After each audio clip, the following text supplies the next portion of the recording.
It was raining the night my mother died. Cinematic, unfair rain. I flew back for the funeral with a carry-on full of guilt and a black dress that didn't fit. The airport was chaos, the kind that makes you question why grief and travel are allowed to exist together. I flagged a taxi, slid into the back seat, and said, "Street Joseph's Church, please." The driver was older, Caribbean accent, humming to a gospel song playing low on the radio. "Long ride," he said. "Visiting family?" I hesitated. "Saying goodbye," I answered. He nodded like he'd been there. We drove through a city that looked smaller than I remembered. Every street corner carried an echo: my first bike crash, my mother's laugh, the store she worked at for 20 years. I pressed my forehead to the window and let the blur disguise my crying. "You from here?" he asked. I nodded. "Left a long time ago, but still came back," he said. "That means something." His voice was soft, certain.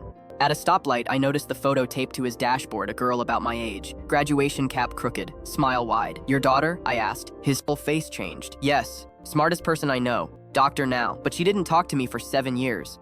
"What happened?" I asked before I could stop myself. He sighed. "I worked too much, missed too many things. When her mother died, I didn't know how to hold her pain without dropping mine. She left. Then one day she called, said, 'I'm still mad, but I want you to know where I am.' That was enough." He glanced at me in the mirror. "Sometimes people don't need your apology first. They need your address." We fell quiet.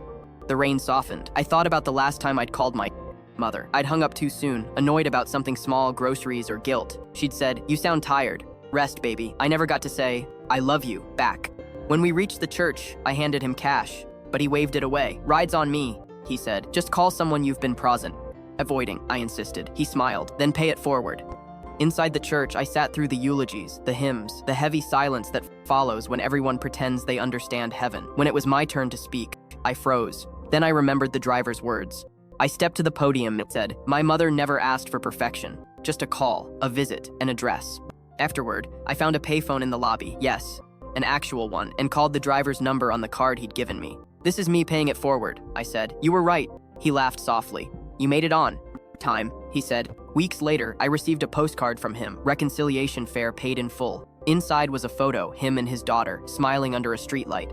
I framed it next to a picture of my mother. Every time I leave home now, I send postcards, not because I'm far away, but because I finally understand what returning looks like.